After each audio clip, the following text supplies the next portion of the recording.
From the Yaden household. I just got my daughter down for a nap, so I'm going to try to do a quick video with you all real fast over Ecclesiastes and Job.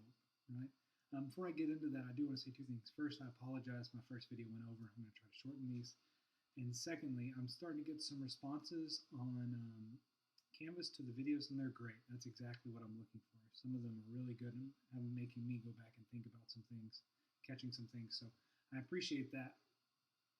The responses. And on those, don't stress yourself too much. We're all figuring this out. I don't quite know what I'm doing right now, if I'm honest with you guys. So make sure, just do them, put something down, but don't worry about it too much. This isn't about testing how well you're thinking through things or stuff. It's more or less just making sure that there's some conversation going on between you and I. So just keep putting them down. The ones up so far are great. I am really excited to read them and hopefully get to responding to them in the next few days. With that, let's move on to Job and Ecclesiastes. These are two books that are within the wisdom literature that further explore the complexities of life. Now, these are interesting. They come across a little differently than Proverbs, and some people almost call them, at times will call them anti-wisdom books, because where Proverbs is pretty, I wouldn't say simplistic, but pretty laid out about what you want to do. You do this, this happens, right? These kind of question that in a way. They say, well, I'm not so sure about that, right? Ecclesiastes and Job both want to explore the mysteries of the world and also think about how do we live in a world where things don't seem to work right, how cause and effect doesn't seem to work the way we want, in a world where good and bad doesn't seem to be punished correctly or rewarded correctly, right? And how do we live as people in the midst of those? So that's these two books, and we're going to go over them real quick. I'm going to start with Ecclesiastes.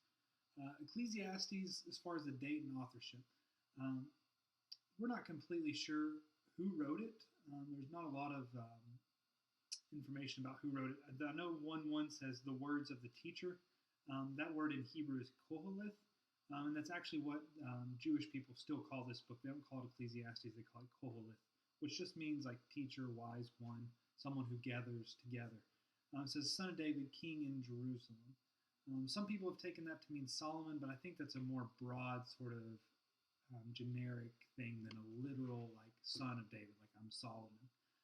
And part of the reason is because the wording in here, there's a lot of words in this book that are borrowed from the Persian language, which means that this probably was written during the Persian occupation, right? So after the exile, after they've come back and Persia's still getting them. So that's there. But we're not sure who wrote it, and I don't know if it matters that much for interpreting the book, to be honest. But this book ultimately just centers around mortality, around death. Right? It's a real exciting book to read.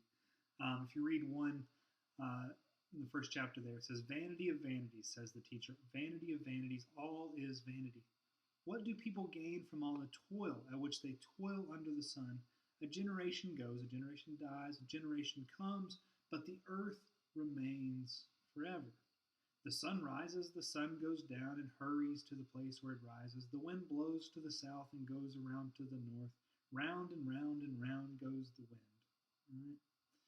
And on its circuits the wind return. All streams run to the sea, but the sea is not full to the place where the streams flow, where they continue to flow. All things are wearisome, more than one can express. The eye is not satisfied with seeing, or the ear filled with hearing. It says, look, life keeps going, things keep happening, the earth remains, but we just die. Right? We all reach the same fate. What's the point? He'll go on to say the righteous, the unrighteous, the rich, the poor. We all end up in the same place. So what is the point of this life? There's no real talk of afterlife in this book, or I would say even understanding of afterlife. I think it's really focused on the here and now and what's going on, right? Everything is vanity, vanity of vanities, all is vanity. In chapter 2, he continues to go, he said, I said to myself, I will make a test of pleasure, enjoy yourself. But again, this is all vanity. I try to enjoy things, just vanity. Instead of laughter, it is mad. Pleasure, what use is it? Right? He says, I bought things. I made myself pools. He said, I brought everything together. I had all these great things. Right?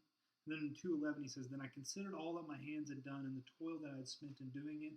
And again, all was vanity and a chasing after the wind, and there was nothing to be gained under the sun.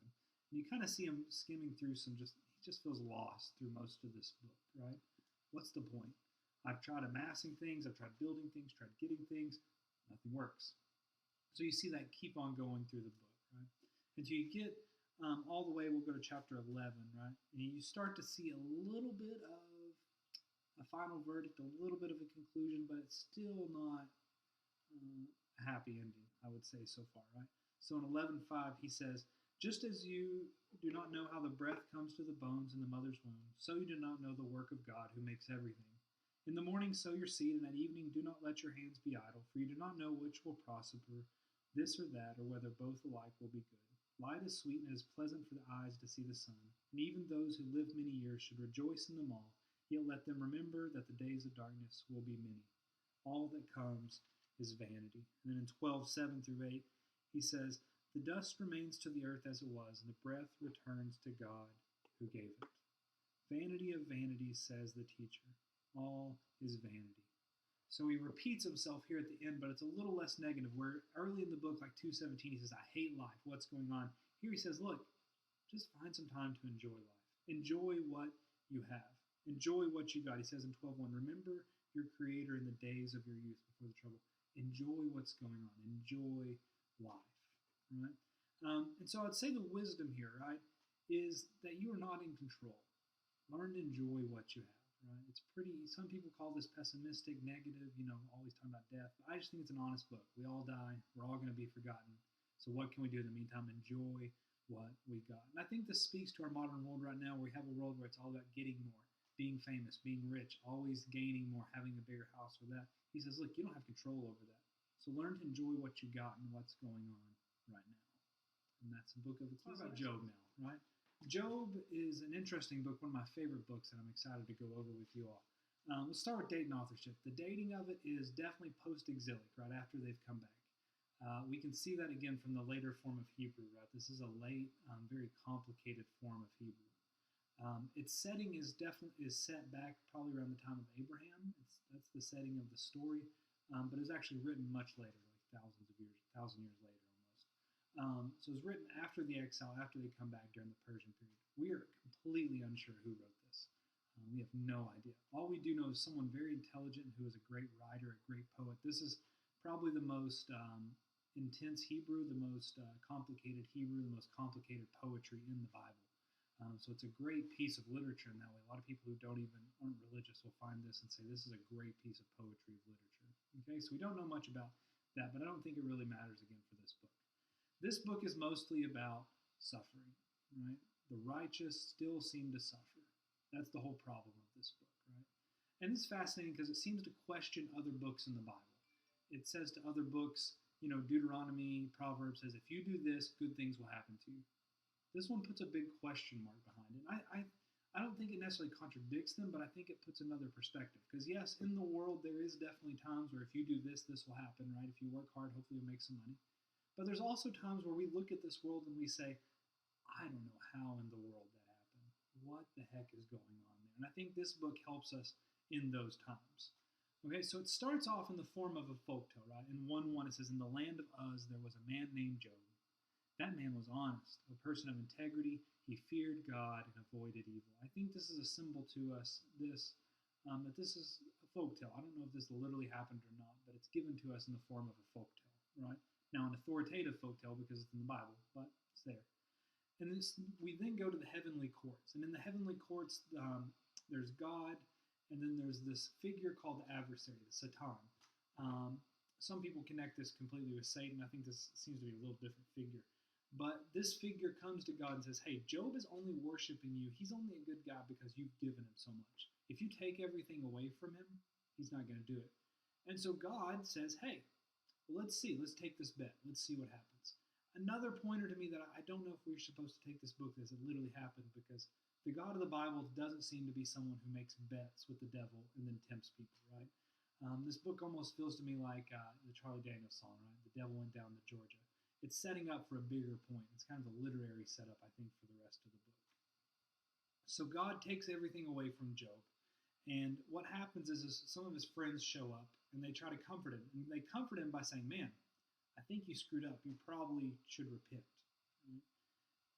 One of them says to him in 4:7, "What innocent person has ever perished?" Right? What you've done, you've obviously done something wrong. And this ultimately sets up the debate between him and his friends that takes up most of the book. Why is Job suffering? And here's the deal with this book. We have three incompatible facts. The first incompatible fact is that God rewards the just, which the scriptures tell us. The second incompatible fact is that Job is just, right? The book tells us he's just. And the third thing that makes no sense then is that Job is suffering. So how do we make sense of these three facts together, right? That he's just but still suffering. At times, Job questions maybe God isn't just. Maybe God doesn't actually reward people. His friends say, "No, Job, you screwed up. Deal with it," right? But the Bible tells us clearly he didn't. So they go back and forth all over. And ultimately, I think this gets us back to this question of theodicy, which is why do bad things happen to good people? I think this book is a struggle around that. And to keep it short, we're just going to go straight to God's answer at the end. In Job 38, right around there, God shows up. And what God does is he takes Job and he puts him on a tour of creation. Takes him all throughout the world, shows him all these great things, all these big animals, all this awesome stuff, right? And then he says to Job, "Where were you when I laid the earth's foundations? Tell me if you know. Who set its measurements? Surely you know. It was me. On what were its footings sunk? Who laid its cornerstones?" Right? God's saying, hey, I made this. I am beyond you. My knowledge, my power, my brilliance is beyond you, okay? And then Job answers back in chapter 42, "I know you can do anything. No plan of yours can be opposed successfully. And I have indeed spoken things I didn't understand." Job says, "Look, I didn't understand everything. Wonders beyond my comprehension. You said, 'Listen, and I will speak. I will question you, and you will inform me. My ears have heard about you, but now my eyes have seen you. Therefore I relent and find comfort in dust and ashes." Right? Here at the end of the book, we're supposed to have this aha moment for Job. And here's the aha moment. Job gets it that he will never understand why he's suffering. He understands that he will never understand why do bad things happen to good people, right? He understands that he'll never know why this happens, that ultimately there is some knowledge that is beyond us, that is mysterious, that we will never know, right?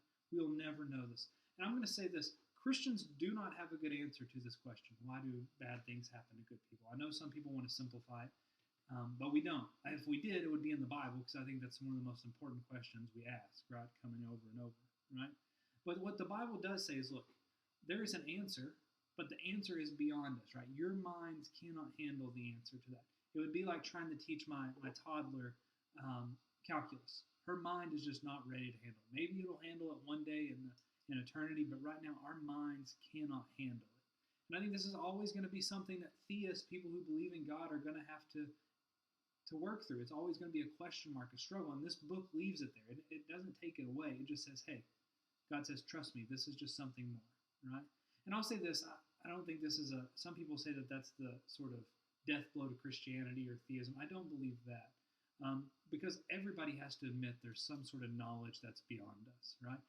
Christians have to explain why bad things happen, but an atheist might have to explain why there are good things, or even more than that, why are there things at all? And you see them struggling with that question just as much as you do Christians with the why do bad things happen. I was listening to Elon Musk, right, and he says that he believes that we are an advanced simulation of a computer simulation of another more superior race. That's his sort of why are we here? That's his answer. And that's fine, but that also it's a struggle. He doesn't know that. That's a little bit of a faith-based perspective too. And so I say that because, one, for Christians, we can't answer this question. There's no simple answers. Things happen in this world we can't explain. But that doesn't mean that you have to give up on the faith. It just means that there's questions. We are limited beings. We cannot know the answer to everything that's going on, okay? So the wisdom of this book is this. The wise person understands that they don't understand. The wise person understands that they don't understand. We don't know it all. Only God fully understands, and we live a life in light of that. Okay? Thank you, guys.